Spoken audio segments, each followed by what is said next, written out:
Hey there, my name is Kevin, and today we are going to be practicing some beginner's yoga. So, first and foremost, I'm just going to explain to you a little bit about what yoga is and kind of why we're here, maybe, or some benefits that we can get from our yoga practice. So, first and foremost, yoga is a practice of a couple of things. It's not just bending the body and trying to be super flexible. Yoga is the practice of kind of the unbecoming, as I like to say. So you can begin your practice by lying flat onto your back if you would like, if that's comfortable for you. You can stay in a seated position like I am, but I do recommend to start lying flat on your back. Maybe you can take a bolster or a pillow or a block or something and lay it underneath you, or just lying flat on your back. You can allow your eyes to fall closed, and you can just begin to turn into your breath. Like I said, yoga is the practice of unbecoming. It is the practice of kind of noticing and coming to realization or coming to um, terms with our thoughts and our processes. So, a lot of times in our life, we have a tendency to overthink everything. We think that we're not good enough, or we think that we're better than somebody. We think we're not tall enough, or we're too tall. We think we're not thin enough, or we're too thin. There's a lot of these opposites, we like to call them in yoga. So during our practice, we just want to kind of listen to the body. We want to honor what the body is saying and what the body is doing. So if at any point during your practice you're feeling numbness or tingling, kind of like pins and needles, like if you're sitting on, like if your foot falls asleep or something, any sort of that sensation, you really want to go ahead and stop and just come out of the pose. You can do whatever it is that you want to do. You can just walk around, you can stretch differently. Your body's going to naturally kind of have this way of doing things. So, whatever feels good for you if you experience that. The second thing you want to look out for is your breath. So your breath should be steady and calm as it is right now, right? Full breath in, full breath out. So if at any point you're feeling a shortness of breath, you're feeling dizzy, anything that just doesn't feel normal, anything that's out of your normal realm, you want to go ahead and make sure that you stop doing that. You could just be doing a little bit too much. Even if you've practiced yoga before and you're coming back for the first time in a really long while, again, you just want to be mindful of that stuff. So you don't want to be in a position where you're going to go and exasperate or kind of cause any more harm to your physical body, but maybe even more importantly, your mental body. So as you're lying there on your back, I just want you to begin to feel all of the pressure that your body is putting onto the floor or onto the mat.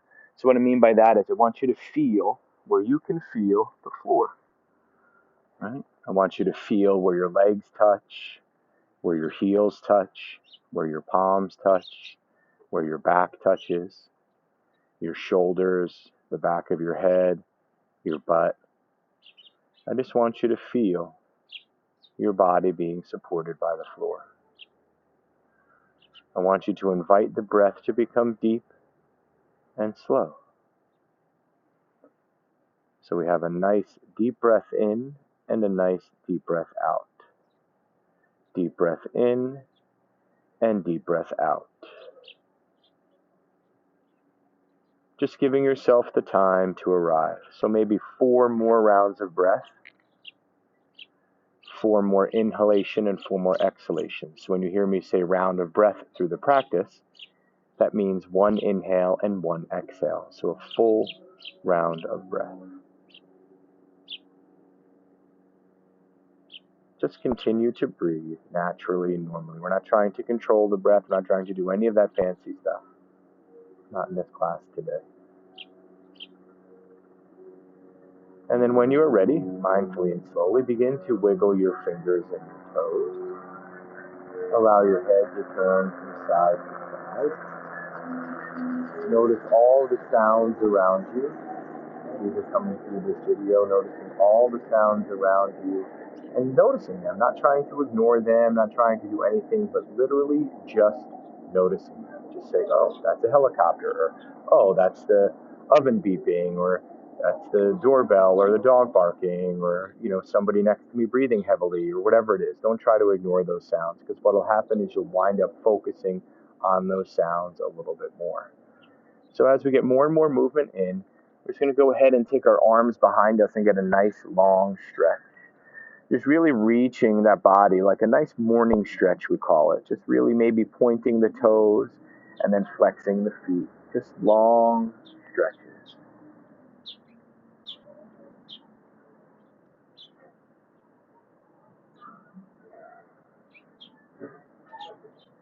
And when you are ready, you can bring the arms back by your side. Then you're going to go ahead and maybe bend the knees, bring the feet flat onto the ground. And you're just going to go ahead and you're going to bring yourself up into a seated position. So when you're in a seated position, a lot of you, the first time that we're going to sit, you're going to notice that your knees are up really high like this, right? So maybe what we need to do is you need to bring something underneath our butt. So maybe that's a block or a pillow or a combination of both. So we're going to find ourselves in a position where we're comfortable. So we don't want to be rounded, right? Like we're kind of being shoved into a box. We don't want to have a round back. We're going to be sitting up nice and tall. And maybe it's, stacking the legs one on top of the other. We call this crisscross applesauce, whatever it may be. So we're just going to go ahead and begin our practice by warming up the body. And we're simply going to warm up the body. So we're not trying to overexert ourselves. We're not trying to sweat a bunch today. We're not trying to do any of that. We're literally just trying to warm the body up. So we're going to begin by placing our hands on top of our knees with our palms facing down. Sitting up nice and tall, we're just going to go ahead and make some torso rolls. So again, we're imagining our head drawing a big circle on the ceiling or in the sky. And we're just going to do about 5 or 6 in each direction. As we notice, we should be exhaling as we come forward and inhale as we rise. So we're just going to continue this one more time in this direction. And then we're going to pause there in that seated position. We're going to head in the opposite direction. So it doesn't matter which way you start. Just make sure you do the opposite. So in yoga, what you'll see, or maybe what you've heard or practiced before, is we do a lot of what's called counter work. So what that means is, we do one thing on one side, we're going to do the similar thing on the opposite side. Now, if you have injuries, you have things that are going on, you do want to be mindful, but I will walk you through that during today's class. Good. And then one more big circle heading in this direction. So if you have some stuff on the lower back and it prevents you from not coming forward all the way, just come forward a little bit and then go ahead and come back to center. We're going to start by taking our left hand up into the air, and you're going to go ahead and take your right hand down by your side. You're going to begin to walk the right hand away, and then you're just going to lean over towards the right hand side. So the gaze will be underneath that left armpit. If you have any scar tissue or any trauma here in the right side, so if you had like a port from maybe like some sort of treatment, some sort of surgery, some sort of something where maybe you're having a little bit of resistance coming this way, right? We call this lateral flexion. You want to maybe just not go as far. If your left shoulder is a bum shoulder, maybe you had surgery or whatever it is, you don't want to bring that arm above the head. So place your left hand behind your head and do that, so that elbow stays below the shoulder, okay? So if you have bum shoulders at all, always keep your elbow below the shoulder. You don't even have to bring your arm up. You can still just lean. And I want you to lean as far as you can, but not too far so that your butt comes off of the ground. So you should still stay nice and grounded, and you're just going to lean over to the side. So again, the breath should stay the same. We're not trying to overdo it here. We're just warming up the body. We're going to come back to center on the inhale. We're going to head on to the opposite side. So same rules apply. If this shoulder's bad, no elbow above the shoulder. We have trauma or scar tissue on this side of the body. Again, we're not going to be stretching out too far. All right? So just breathe here and notice how everything feels.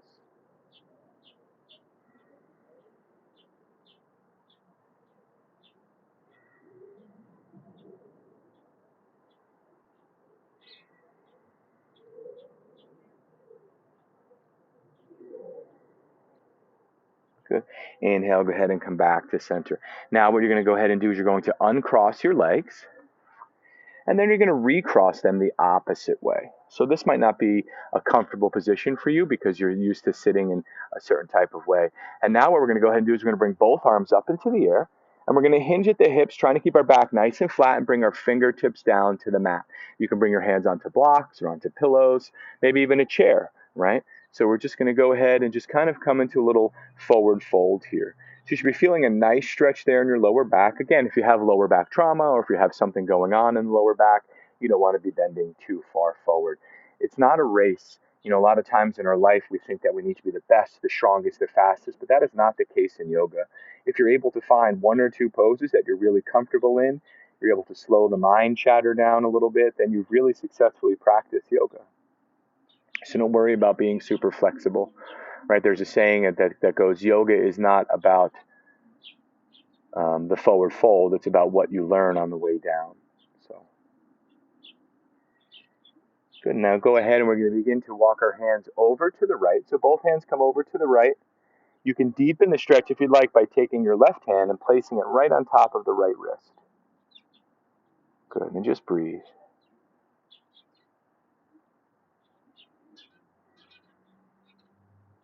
Inhale back to center, and then we're going to go ahead on to the opposite side. So this time you would go ahead and take your right hand and place it on top of your left wrist.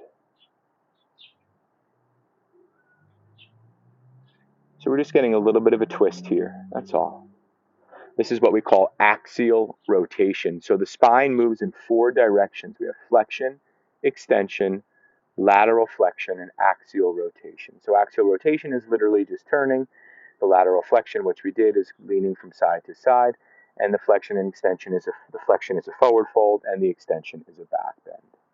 So ideally, you would like to move the spine in every direction every day. Good.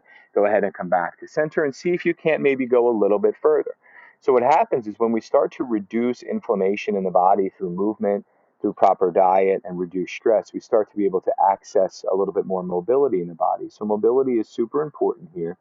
So you just do want to continue to be mindful of that during your practice. At any time you might feel like, oh, I can go further into this pose, maybe you gently and slowly do that.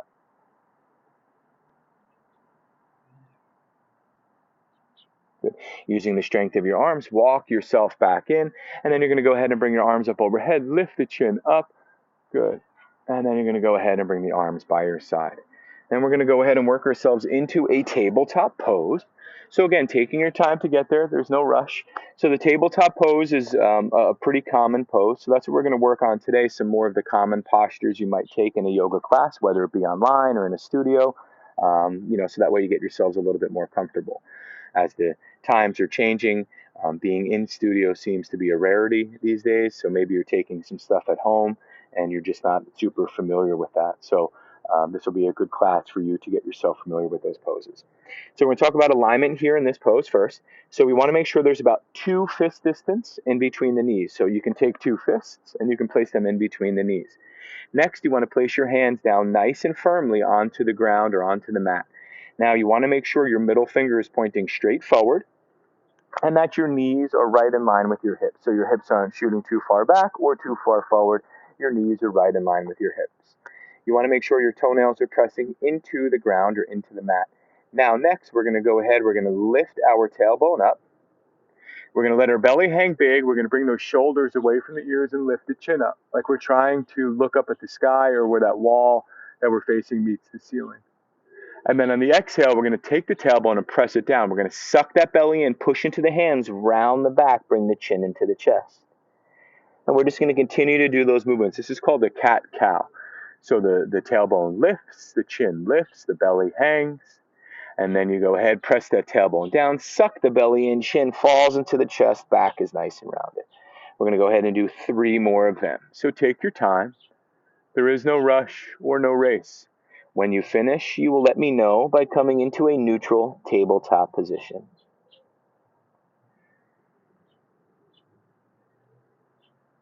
Once you find yourself in that neutral tabletop position, you're going to go ahead and we're going to start just by shaking our hands out because sometimes, it's a lot for our wrists if you have arthritis and things of that nature.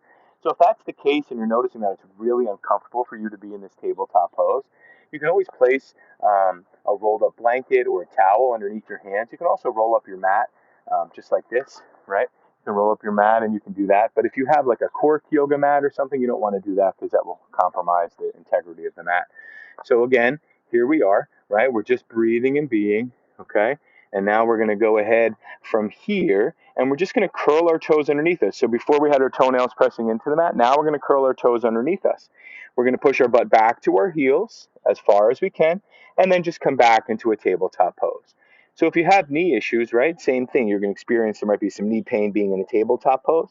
Same thing with the hands. You can take a blanket there, you can take a bolster, you can take a towel, you can roll up a mat, just place something under your knees. If you notice you have a lot of knee pain as you start to push back, maybe placing something on top of your calves so that way you don't have to go all the way back. Or if you don't have anything, just don't go all the way back. So we're just going to pulse back and forth, right? So we're going to inhale tabletop, exhale push back. We're going to do this about 8 times. So again, taking your time, linking the breath and the movement. Just remembering all those thoughts that will come into the mind, and that's okay. Nobody is free of thoughts, not even me. I've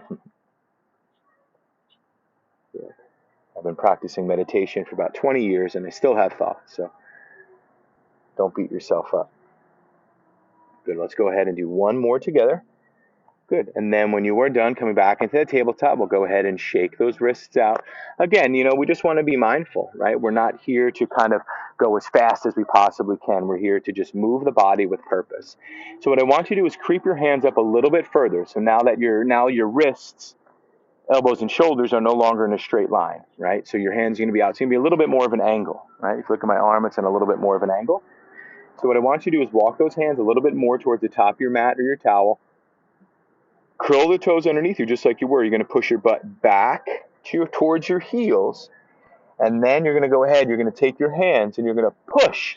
So you want to push the top of the mat or the towel away from you, right? And then you're going to keep doing that. You're going to lift your butt up into the air, coming into a downward facing dog. So we're all going to start with our knees bent, and we're just going to pedal our legs out.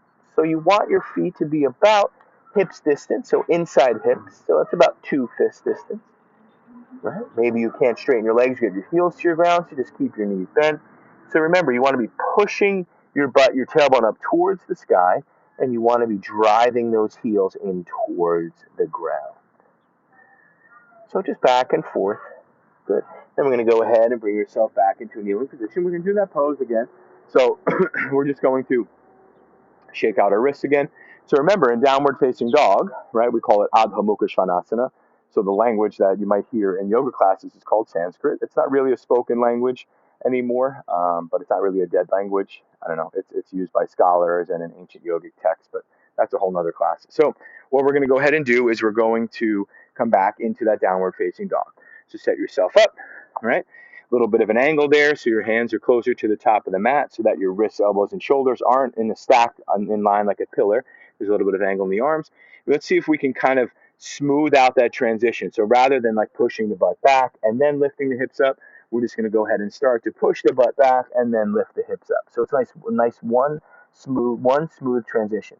So maybe you start to straighten the legs out a little bit more, but remember, you want your hands to be pushing towards the top of the mat, and now you want your feet to be doing the opposite. So you want your feet to be pressing, so you're almost like you're trying to rip the mat in half with your hands and your feet.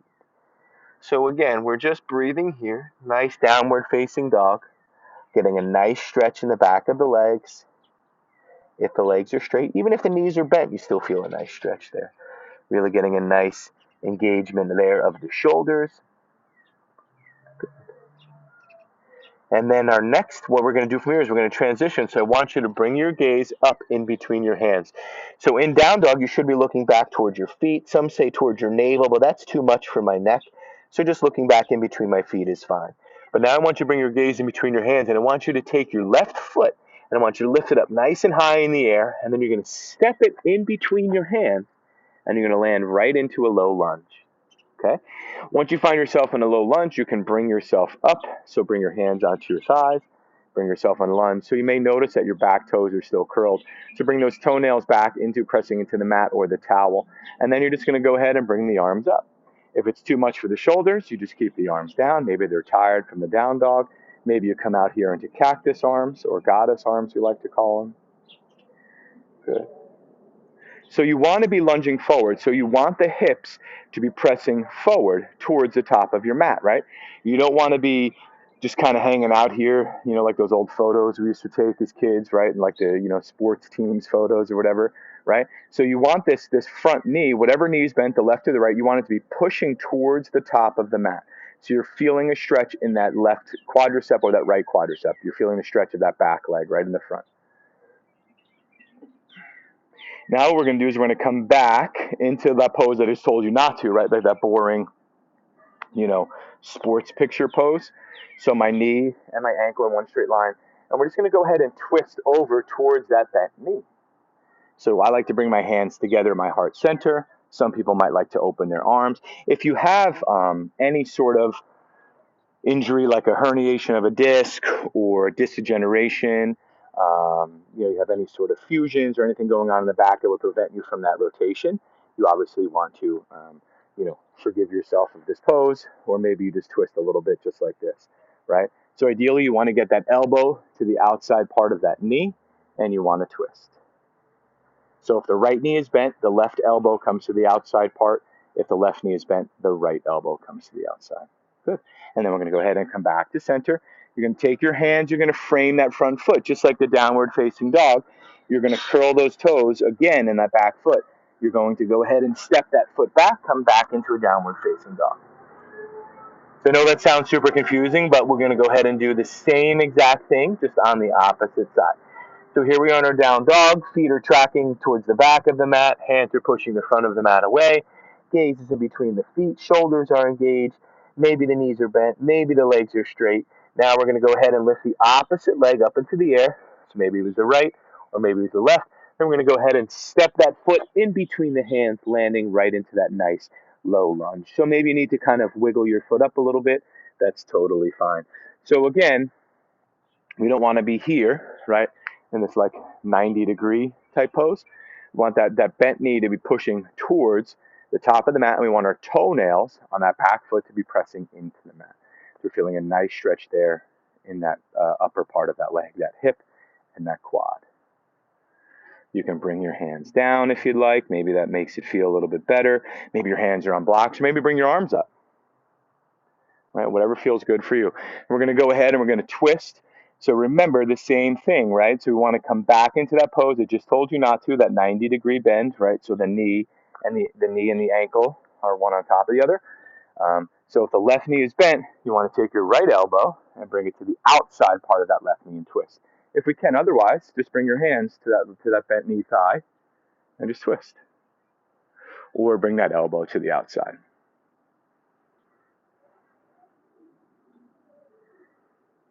So twisting, they say, is really good for detoxification. So what happens is twisting sometimes restricts the flow of blood into the GI, the gastrointestinal tract. So what happens there is after you come out of the twist, it's kind of like pinching a garden hose a little bit. So when you come out of the twist, you can, kind of acts as like this rush of blood, which helps aid in the digestion. Good. You're going to go ahead and come back to the center. Remember, now we're going to frame our foot. So think from here before we even move. Okay, I know that I'm going to need to come back into downward facing dog. How can I do this as one smooth movement? So for me, I just curl my back toes again, right? So I have my left knee bent here. So I'm going to curl the toes on my right foot. I'm going to rock forward like I'm coming into a lunge a little bit. And then I'm just going to go ahead. I'm going to lift up my back knee. I'm going to step my back foot back to meet step my front foot back to meet the back foot, coming right into that downward facing dog.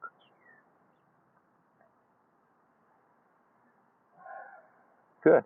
Next pose we're going to do is a fan favorite for a lot of people. We're just going to come onto our knees about as wide as the mat, and you're going to take your toes to touch, but more particularly and specifically the big toes. You're going to go ahead and push the top of the mat away from you, and this is going to draw your butt back to your heels, and then you're going to rest your forehead down onto the mat. So this is called child's pose. So this pose is really beneficial, especially for people that have sleep issues going on.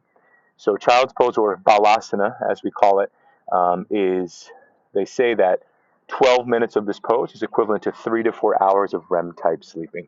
So 12 minutes in this pose might be a lot because you might have, some inflammation or some knee injuries.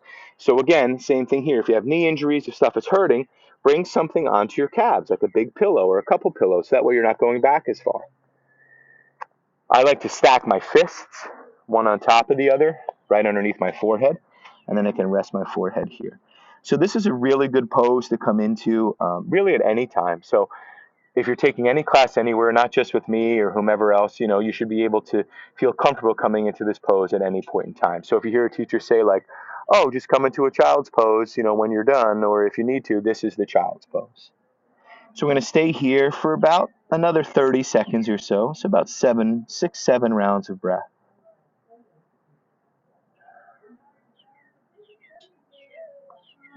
So just continue breathing in and out of the nose if that is available to you. If it is not available to you, then you want to go ahead and you want to breathe in and out of the mouth perhaps, but it's more naturally relaxing for us to breathe in and out of the nose.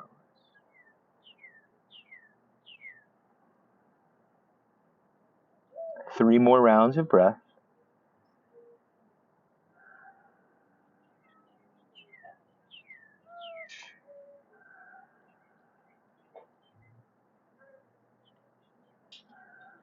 When we're done with that, we're going to go ahead and work ourselves back from here into a tabletop position. So the tabletop, remember, right? Knees are 2 fist distance apart, right? The knees are directly underneath the hips. We're not shooting back or too far forward. They're directly underneath the hips. And we have our hands down, so our wrists, our elbows, and our shoulders are in one straight line. Middle fingers are pointing forward. We're going to go ahead and we're going to curl our toes underneath us. We're going to come back into a downward facing dog. And then we're going to, this time, instead of stepping one foot up, we're going to look in between our hands. And we're going to imagine ourselves able to step both feet up. So maybe we walk our feet up, maybe we hop our feet up. But whatever we're going to do, we're all going to meet at the top of the mat in a standing forward fold. So again, if you want to hop your both feet up, maybe put a nice deep bend in your knees and then go ahead and hop. Or you can just slowly walk your feet up to the top of the mat. Once you're in this standing forward fold, what I would like you to do is keep a nice bend in your knees. When you bend your knees, this helps to support the lower back. It helps to support the hamstrings, so we're not putting too much strain out of the gate. Even though we've done some stuff already to stretch them out, they still may not be 100% ready yet. Maybe we have some trauma there or something. So nice deep bend in the knees. This time my feet are about outside.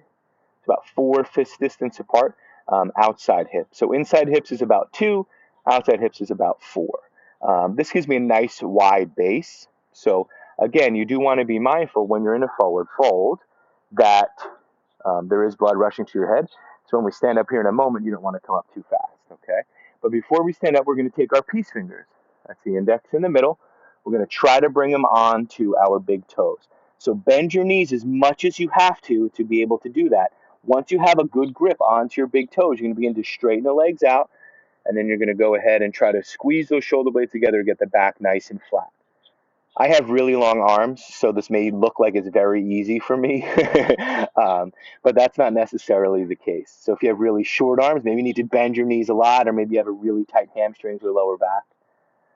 Good. So we're just grabbing onto those big toes. Now, everybody put a bend back in their knees. If you straighten the legs, bring your hands to just above the knees. So not on the knees, not below, just above. And we're going to slowly press our feet into the ground. We're going to keep our chin into our chest. And we're going to slowly continue to rise up. Bring the arms overhead. We're going to lift the chin up. And get a nice back bend here. Nice deep stretch. Good. And then we're going to go ahead and release the arms by the side. And we're just going to go ahead and shake that out. So if you need to take a sip of water, or maybe wipe some sweat from your brow, you can go ahead and do that. So again, you just want to make sure that, we're not trying to overdo ourselves today, right? We're just trying to learn a little bit about what yoga is, learn a little bit about these different postures and stuff like that, okay? So once we have warmed up the body enough, right? So that was kind of our warm up. We're going to go ahead and begin some standing poses. So our first standing pose that we're going to do is a pretty common one. It's called tree pose. So tree pose is exactly what it sounds like. So what we're trying to do is we're trying to replicate. We're trying to kind of be this tree, so to speak, okay? So there are a couple ways to do this. First way to do this is you can go ahead and you can just stand here, right? So again, I put my feet about outside hips distance apart. All right, so I'm standing up nice and tall. My arms are down by my side. So the first thing I'm actually coming into, technically, this is mountain pose, right? So we're feeling nice and strong, nice and grounded, because, I always tell people tree pose is like building a house, okay? Like you don't start with the roof and then work your way down. In fact, you go the opposite, right? You start with the foundation and work your way up. So it's the same thing in yoga. We want to start with our foundation. All right, so now what we're going to do on tree pose is we're going to go ahead and we're going to take our right foot and we're going to bring it out in front of us onto the tippy toes. So the knees should be bent onto the tippy toes. So the right heel will be lifted. Now we're going to take that right heel and we're going to touch it to the inside part of that left ankle. We're looking something like this, right? Now what we're going to do is we're going to bring our arms out if that's safe for our shoulders. If not, hands can be at heart center or maybe arms are down by the side. So we have the right tippy toes on the ground. We have our left foot firmly pressing on the ground, and we have the right ankle onto the right heel, onto the inside part of the left ankle. Now for balance, all we're going to do is we're just going to bring up the toes on that right foot. All right. Now, if you're feeling pretty comfortable and you want to bring that foot up above the ankle and below the knee, you are welcome to go ahead and do that. Now, this may cause you to lose a little bit of balance, but that's okay. So again, you want to find a focus there. And if you step out, if you're losing balance, just laugh at yourself. Don't take yourself so serious. It's only life. Right? It's only a yoga practice. Good. And then when you are ready, you can slowly go ahead and come out of it and shake that standing leg off, shake both legs out, shake the arms out. So we're going to go ahead now onto the opposite side. So whatever foot that you didn't do last time, you can do that. So you're going to press it firmly. So I stood firmly on my left foot. So this time I'm going to press firmly on my right foot. Okay. I'm going to go ahead. I'm going to come onto the tippy toes of my left foot. Right. And then I'm going to go ahead. I'm going to bring that left heel to the inside part of the right ankle. I'm going to bring up those left toes. I'm just going to start to notice a little bit how this feels. And then I'm going to go ahead and bring my left foot up below my knee and above my ankle. So I don't really care where that left foot goes, just as long as it doesn't go on the knee. You can go above the knee or below the knee or keep that heel and ankle touching. We call that the kickstand variation. So again, if you step out of it, laugh. Don't take it so serious. But let's see if we can try to hold that for 3 breaths. 3 full breaths in, not okay, I'm all done. 3 deep, slow breaths in and out.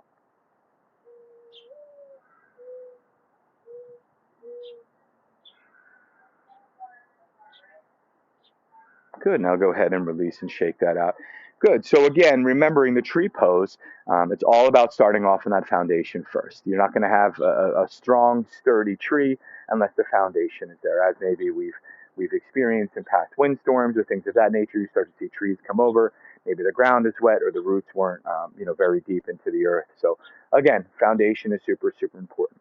So the next thing we're going to go ahead and do is called standing crescent moon. So if you think about the shape of a crescent moon, it's kind of like that C shape, right? So we're going to go ahead and recreate that. Some contraindications, some things you should look out for here. First and foremost is shoulders, and then again, the side body. So remember earlier in the practice when we sat down, we were doing the seated kind of lateral flexions, right? This is kind of going to be the same thing, but we're going to be standing. So if it's comfortable for you, you're going to bring your feet together. So people that shouldn't bring their feet together are pregnant women, right? Especially if you're really far along, like in your 3rd trimester pregnancy and you have a big round belly. Maybe you're not pregnant and you still have a big round belly. That's okay too. If you just have balance issues in general. So a lot of times people in the older population have a lot of balance issues, but everybody can really have balance issues. So if you have balance issues, you want to go ahead and keep your feet apart. But ideally, we'd like to try to bring our feet together. And then you're just going to go ahead. You're going to bring your hands overhead. What I like to do is interlace my fingers, right?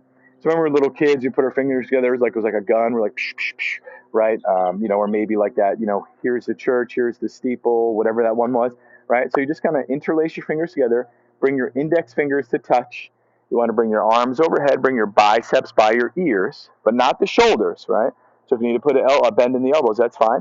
And you're just going to go ahead and lean over to the left. You bring your gaze underneath your right armpit.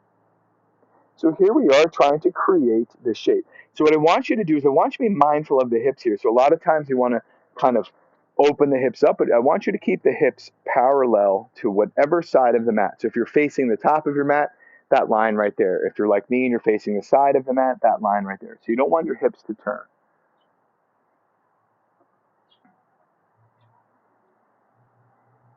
Good. And then when you're ready, you're going to go ahead and come back up to center. and then you're going to go ahead and you're going on to the opposite side. So again, we're just being mindful here, right, to make sure that we do both sides.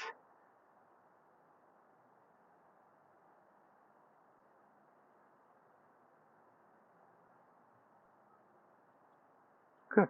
And then go ahead and come back to center. Good. Let's go ahead and shake the arms out, shake the legs out. Good. And again, if at this point you need to take a sip of something or you need to wipe a little bit of sweat, know that you can do that at any point in time. This is just kind of like a little friendly reminder, right, for you to go ahead and do that. All right. So standing stuff, we want to make sure the foundation is first. Anything with our shoulders, remember the elbow doesn't go above the shoulders. That's going to cause unnecessary strain there. But most importantly, we want to make sure that we are breathing properly. Okay. So the next pose that we're going to go ahead and do is we're going to do what's called a Warrior Two pose. So Warrior Two is a pretty common posture, and it's really good to learn as a beginner because it talks a lot about, and we go through a lot of go through a lot of foundational structure. So it's really good to do that. So first thing that we're going to go ahead and do is we're going to stand to the top of our mat. So if you're not facing the top of your mat, go ahead and do so that we're facing the top of the mat. So we're not going to be here. We're here on purpose, right? So we're nice and strong. Our foundation is nice and strong. I want you to go ahead and step your left foot back about 3.5, 4 feet. So look back, right? Just like I'm doing. Look back and say like, okay, yeah, that's about 4 feet. All right. So I'm going to go ahead and do that. So we're going to go ahead and we're going to step that foot back. And when we land that foot back behind us, it's at a 45-degree angle. Okay. Now we're going to be in some sort of position like this. What I want you to do is bend that front knee. So we're going to bend that front knee, but you don't want to bend it too far, right? And you don't want to bend it just a little bit unless you have to, right? I'd rather you bend it just a little bit than too far. So bending that front knee, and you want to make sure that we're externally rotating. So how and what the heck does that mean? So if you look at that front thigh and you look at the knee, you should be able to see your big toe and your second toe. Now what I want you to do is bring your arms out into a T, and I want you to look right over that front middle finger. So the shoulders are away from the ears, right? So we're not just kind of hanging out here doing this like a scarecrow, right? We're nice and active here. So the Warrior Two is nice and active. The arms aren't up too high. So it's almost like we're pressing on a high countertop, right? So the arms are nice and active. So the gaze is over the front middle finger. So remember when we had, so keep on doing this. So remember when we were in our downward facing dog, and I'd asked you to take your hands and push them towards the top of your mat and your feet to push them towards the back of your mat. You're doing the same exact thing here with your feet. So you're trying to rip the mat in half with your feet.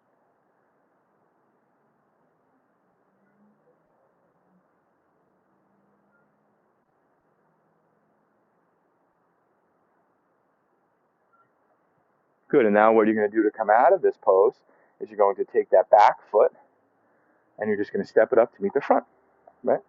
I know. Sometimes when we take a yoga class, we're like, oh man, they made that look so easy. But again, not the first time that I've been doing this. So we're just going to go ahead and do the same thing, just on the opposite side. So again, we're going to come to the top of our mat. If you stepped your left foot back last time, this time you're going to go ahead and step your right foot back, right?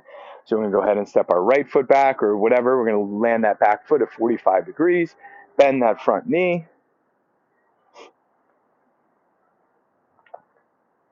Go ahead, bring those arms out to a T, right? Externally rotate that front knee, look down to the big toe and the second toe. Arms are engaged, gaze right over the front middle finger. So again, you can continue to hold that pose here while I talk. When we're in this pose, you should realize that coming into the Warrior pose, the Warrior Two in particular, it's difficult on the shoulders. So that's why we did all those things in the beginning to warm up the shoulders. We did the crescent moon, the seated crescent moon. We did the downward facing dog. We did the cat cows. We did these things to warm up the shoulders. So it's not something that you want to do right when you wake up from a long night's slumber. Good. And then when you're ready, all you're going to go ahead and do, just like we did last time, is step that back foot up to meet the front foot. Perfect. Great. So now that we kind of have a better understanding of Warrior Two, we're going to go ahead and work ourselves into a variation that usually we come from Warrior Two into this pose. So the goal is eventually, maybe for some of us, to start to link these poses together, right? So you go from one pose to the next pose, to the next pose, to the next pose, okay? So the next thing that we're going to go ahead and do is we're going to come into triangle pose, all right? So what I'm going to do is I'm going to show you Warrior Two, and then I'm going to go ahead and I'm going to come into triangle from warrior two, and then we'll break down triangle pose, and then we'll do it all together, okay? So I'm going to come into my warrior two, and then all I'm going to do here from warrior two, my legs are going to stay the same for now. I'm going to straighten out that front leg. Now I'm going to turn that back foot, so now both of my feet are facing the same direction. And I'm just going to go ahead and reach forward with my left hand and bring my right arm up. So what I'm trying to do is create a triangle shape here with my legs, all right? So let's go ahead and do that together. So when you're ready, come to the top of your mat. And again, you're going to go ahead and step one foot back. I don't care which one it is. Could be your right foot, left foot, doesn't matter to me. You're going to step it back just like we're coming into warrior two, okay? So we're going to go ahead and come into warrior two. So that back foot is still at 45 degrees. We're going to go ahead and come into warrior two. Arms are going to be out. Gaze going to be over that front middle finger. Now, straighten out that front leg. Don't hyperextend it. Maybe put a small bend. Now, the back foot is going to turn so that both feet are facing the front direction. Now, you may need to hop that back foot up a little bit so that both feet are pressing firmly into the ground. Now, what you do, you're going to take your hips. You're going to shoot them back, and then you're going to reach forward with that, whatever knee is bent. So if it's a left knee bent, you're going to take the left hand. You're going to reach forward and maybe place that hand on a block or come down onto the fingertips. Now you're going to rotate and bring that right arm up into the air. Maybe you wrap it around you. Maybe you just keep it down by your side. Good.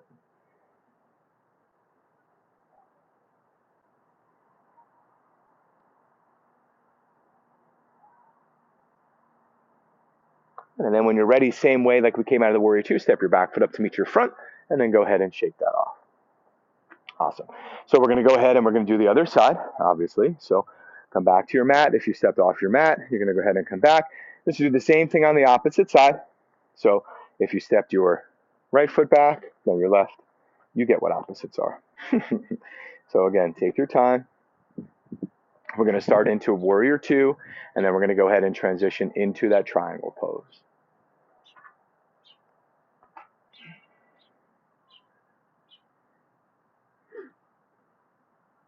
So you may notice too that when you're doing the asana or the postures in yoga, that some are particularly easier than others, and that's okay. It's not always going to be that way. 2 more breaths. And then go ahead and rise up and step that back foot up to meet the front. Great. So that's going to conclude our standing sequence for today's class. So we're going to go ahead and work some stuff on the ground. So standing sequences, again, some things to be mindful of. And I know that I sound like a broken record, but sometimes our minds are so busy that we're not even listening to what I'm saying. We're just kind of doing what I'm doing. So a lot of the times that I teach, videos are a little bit different, but a lot of times when I teach in person, I don't actually do the postures. In a beginner's type of class, I do them a little bit more. But once you get into the all levels, I kind of just call them out and I use my verbal cues to get you there. So again, standing postures, foundation, number 1, super strong. So if you're waking up and you're feeling really out of balance, you can always take a chair to either end of your mat. Maybe you want to bring yourself close to a wall or something like that, right? That will kind of help in that balance a little bit. And then what you want to do is you want to make sure that, when you're focusing, especially when you're standing like in tree pose, and I'm not sure if I mentioned this or not, but when you're standing in tree pose and you're looking ahead of you, right? We call this a drishti or a gaze or point of focus. So what you want to do is you want to look at something that's eye level, right? Eye level or higher, because the way that the brain works in the body, if you look at something that's lower, we have a tendency to do this, right? To fall down or to want to come down, right? So we're looking at something that's eye level or higher, we have a better tendency to stay nice and still and nice and stable, all right? So whenever you're ready, some teachers will have a really cool, fancy way to get you down to the ground, right? I don't have that. So whenever you're ready, you're going to go ahead and you're going to bring yourself lying flat onto the ground. I'm sorry, come onto the ground. Yeah, lying flat onto the ground. I know what I'm doing. Trust me. Okay, so we're going to go ahead and bring ourselves lying flat onto the ground. So we're just going to bring ourselves lying onto our backs just like we did before, right? A nice long morning stretch. And just bring the arms overhead.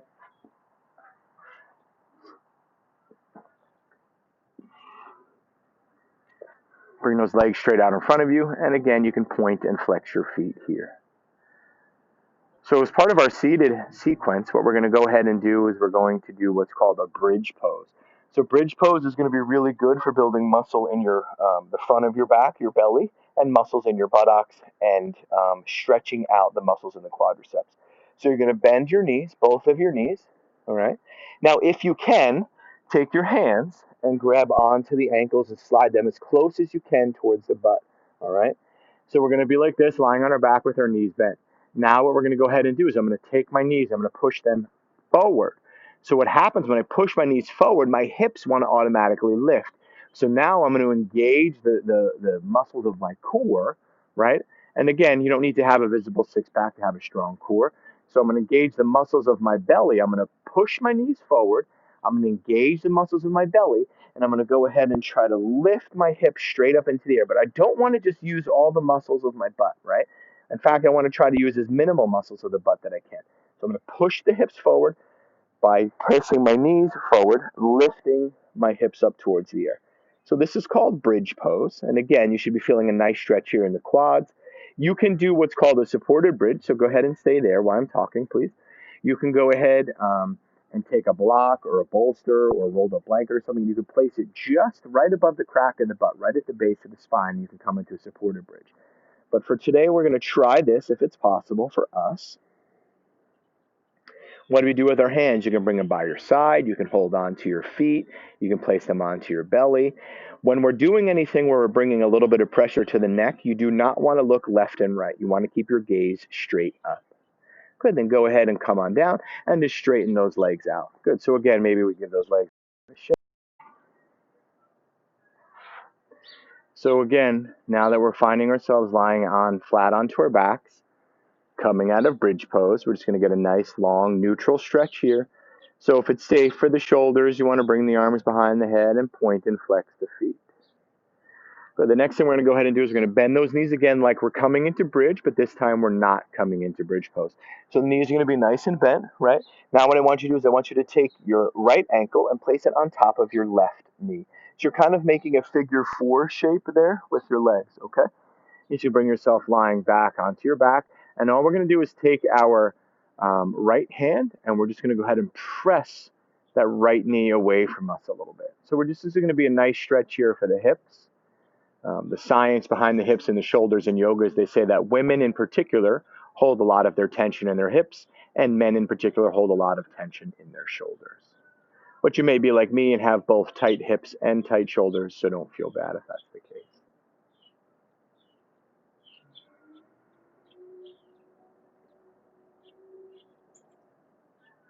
So when we find ourselves to be on the ground in a yoga class, a lot of times this is a good sign that we're starting to wind down towards the end. So we usually will be in these postures a little bit longer than some of the other ones in a standing sequence. So we've kind of followed this model where it's like, introduction, warm up, and then we get, we continue that warm up, warm, nice, strong standing sequence. And then we start on the down slope. So we're cooling down. So once, cooling down, we lie down and we start to hold these stretches for a little bit. So what I mean by that is maybe between 4 to 6 or 6 to 8 rounds of breath for each pose. And when you're ready, go ahead and switch onto the opposite side. So this is going to feel good for you if you sit a lot, especially currently now, with all the COVID stuff going on. We find ourselves to be maybe inside a lot more often than we have been. Maybe now in the summertime, it's we're a little bit more inept to go out. But in the spring when it was cold and rainy, maybe we didn't want to go out so much. So if you're sitting a lot and you're binge watching shows on Netflix or Hulu or Amazon Prime Video, or whatever, you may notice that your hips get particularly tight. So this is a really nice stretch to do. This is a cooling stretch, so this will be also a good posture to do right before bed. Okay. So once you do this posture, you can do this, in the morning when you wake up. You can do this right before you go to bed. You can do this as many times as you want. So it might be a minute or two on each side, but maybe you do that 5 times a day. So now you're doing it for 10 minutes on each side. You'll definitely be feeling exponentially better in the hips for a posture doing just like this. So again, taking your time. There is no rush. Let's do about 3 more rounds of breath.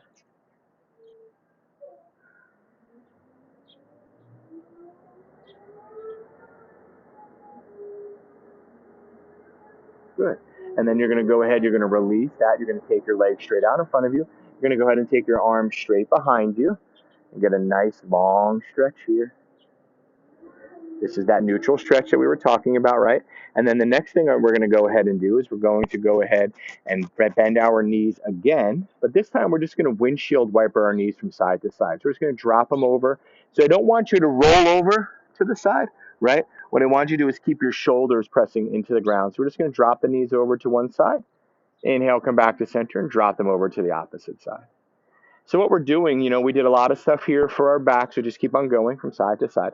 We did a lot of stuff here on our backs, for our backs today, like, that bridge pose that we just did, and, those standing forward folds and those seated forward folds, the triangles, things on the back and the side body. So this is just going to be a nice release there, right? This is going to bring increased blood flow and oxygen to the hips. This is just going to be a nice way for us to maybe get rid of some of that inflammation in the body, especially in the hip joints where it's known and prone to be. Good. Now we're going to go ahead and come back to center one more time. This time when you drop your knees over to the right side, what I want you to do is let the knees stay there. Now, it requires a little bit of listening. So I want you to take your right foot and place it to the outside part of the left knee. So the weight of the right leg is trying to pull that left knee down towards the ground. And this is going to be another nice stretch out here with the hips. So we have what's called adduction and abduction. So if you have hip stuff going on, like hip replacements, stuff like that, some people think like, oh, I can't do yoga, I have my hips replaced, or, I can't do yoga because of this, I don't have time to do it, or whatever. So abduction is away from the body, right? Adduction is towards the body. They might call it a midline. Okay, so this is what is called an adduction of the left hip. So whether your hip replacements are a little bit tricky. So some people that have hip replacements are going to feel okay coming towards the body, or some aren't, and then some are going to feel okay going away, and some aren't. It really has to do usually with how the surgery is done. So there's anterior and posterior. If you don't know what surgery or how it was done, where the incision was made, you can probably call your doctor and find out. If you had physical therapy, you might have been doing something similar to this. Okay. So again, we're going to go ahead on to breathing here for 3 to 4 more rounds of breath.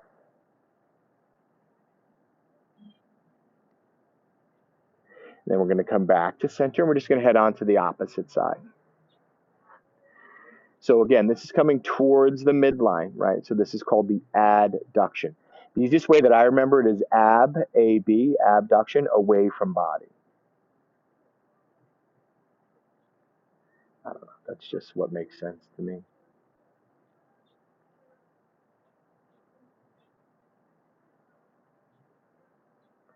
It is very common to notice that one hip is a lot tighter than the other. That's okay. Could be the muscles in there, and one side's a lot tighter. Maybe you sit a little awkward. If you have a wallet in your pocket, maybe you sit when you drive and your car seat is worn out.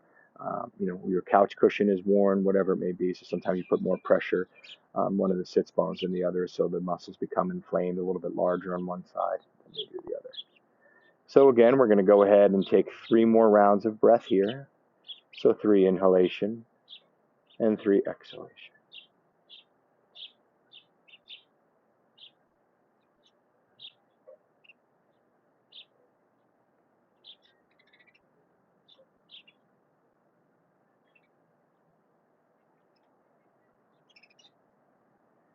I'm going to go ahead and come back to center. Now we're going to work on an abduction.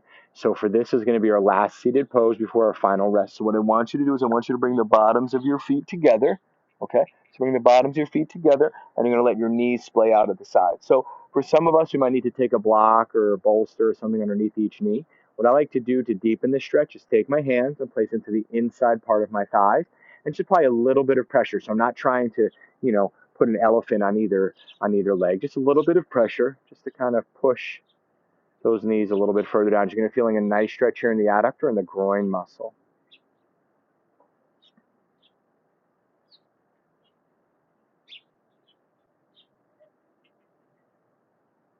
And again, you want to be here about 6 to 8 rounds of breath.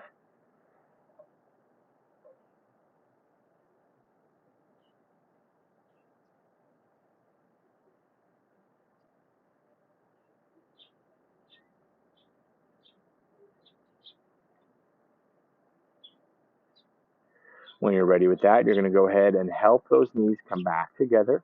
You're going to go ahead and straighten your legs out. You're going to go ahead and bring your arms overhead. And you're just going to go ahead and let your arms come down by your side with the palms facing up. You can allow your eyes to fall closed. And I just want you now to scan the body. That's why I always like to start class the same way that we end class. So that way you can tell the difference from when you first began to where you are now. And just continue to breathe here. Taking a few rounds of breath. A nice long final rest. Letting all the worries of the mind drift away. Letting your thoughts come and go as they will. Not trying to control the thoughts. Not trying to do anything but just be as present as you can.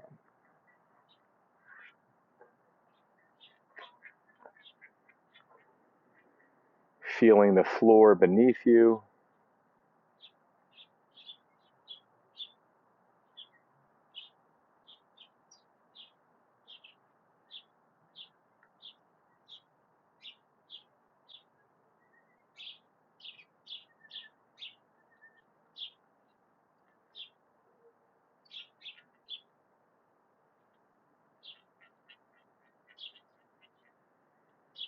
Allowing yourself this time today for being whatever it is that you need it to be.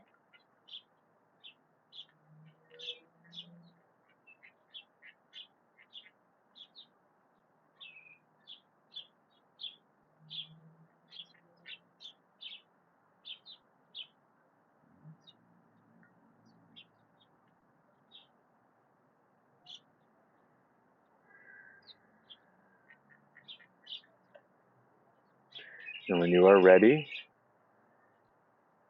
you can stay here for another 5 to 7 rounds of breaths. But within those 5 to 7 rounds of breath, I want you to begin to wiggle your fingers and your toes. To wiggle your ears and your nose, and maybe allow the head to turn from side to side.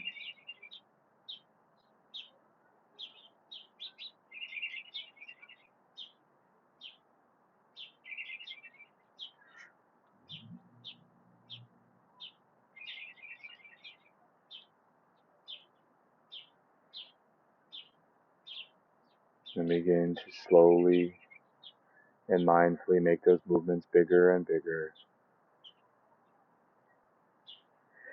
And bringing yourself up to sit. However you do that, maybe pull the knees into the chest. Maybe just roll over to the side in that fetal position, using the strength of your arms. So coming up into a seated position. Closing your eyes and joining your hands together at heart center.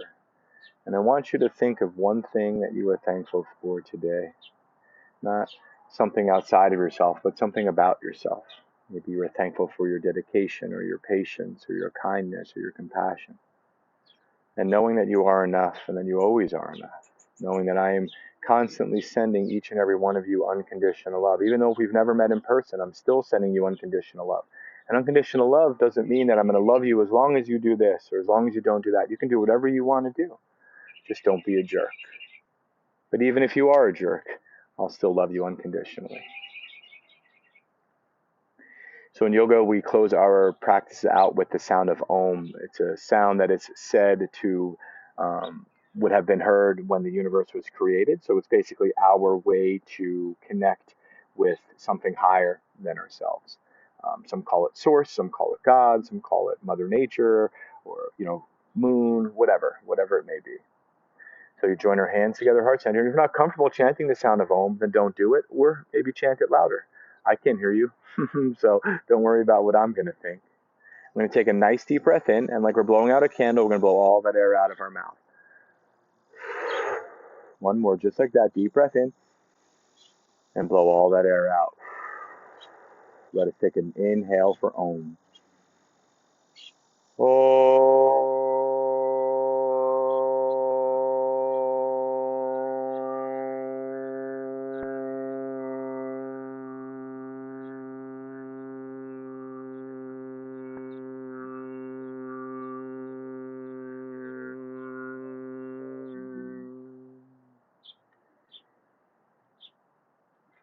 You are love, you are light, and you are life. Spread that to everyone you meet today.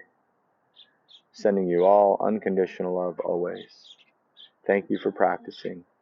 Thank you for being you. You're perfect just the way you are. Namaste.